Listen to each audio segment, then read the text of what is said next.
역대상 9장 1절입니다. 온 이스라엘이 그 계보대로 계수되어 그들은 이스라엘 왕족에 기록되니라. 유다가 범죄함으로 말미암아 바벨론으로 사로잡혀갔더니. 역대기는 바벨론 포로 이후 기록된 역사서입니다.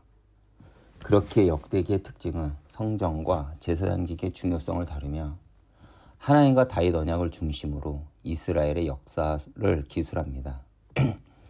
우리가 잘 알다시피 일방적인 계약 관계는 한쪽이 잘못한 경우 계약이 파기되고 그 계약은 무효 처리가 됩니다. 그리고 그 계약을 파기한 쪽은 파기한 대가를 반드시 치르는 것이 우리가 계약을 하는 이유입니다. 하나님과 인간은 언약 관계를 맺은 존재입니다. 하나님은 인간을 창조하시고 선악과의 언약을 맺으시면서 축복을 약속합니다. 그러나 첫 인간 아담은 하나님과 언약을 꿰는 죄를 짓게 됩니다. 그때부터 인간은 죄와 사망 아래 살아가게 됩니다.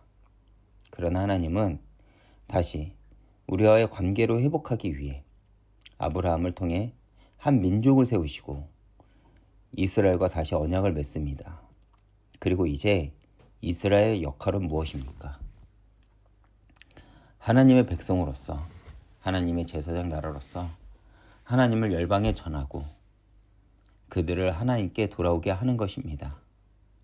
그러나 이스라엘은 자신들의 사명을 잊고 끊임없이 세상과 우상을 섬기며 일방적으로 하나님과의 언약 관계를 깹니다.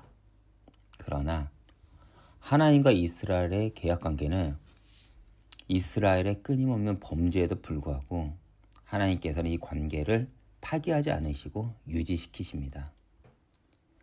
본문에 의하면 이스라엘이 바벨론에 의해 멸망당하고 포로 생활을 하게 된 것은 바로 유다의 범죄한 때문입니다.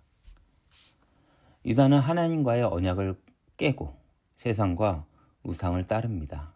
즉, 유다가 먼저 하나님과의 계약 관계를 파기한 것입니다.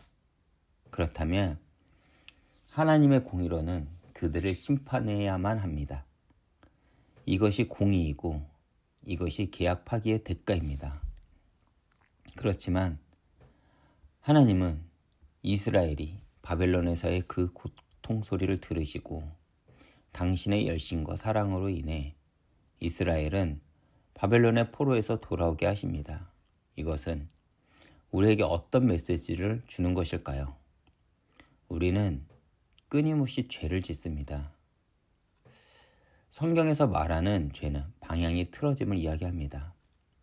우리는 하나님의 일방적인 은혜를 통해 구원을 받았지만 끊임없이 하나님 쪽이 아닌 세상 쪽에 서고자 합니다.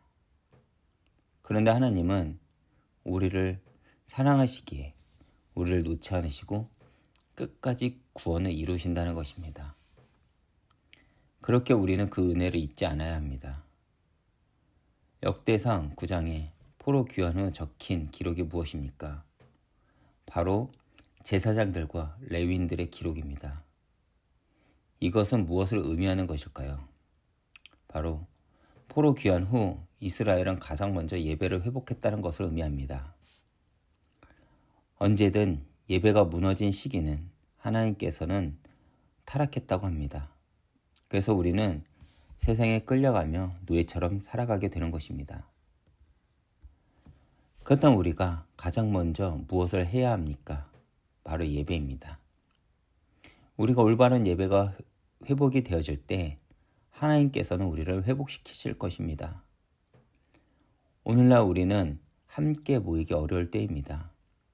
이럴 때일수록 우리는 예배의 본질을 생각해야 합니다.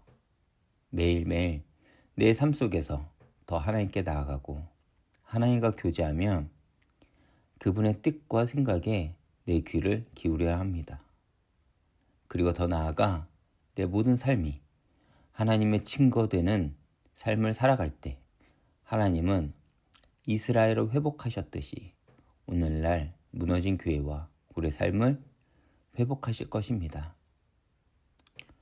이 사실을 우리가 굳게 믿고 오늘도 내 삶 가운데 참된 예배가 회복되는 하루가 되길 기도합니다.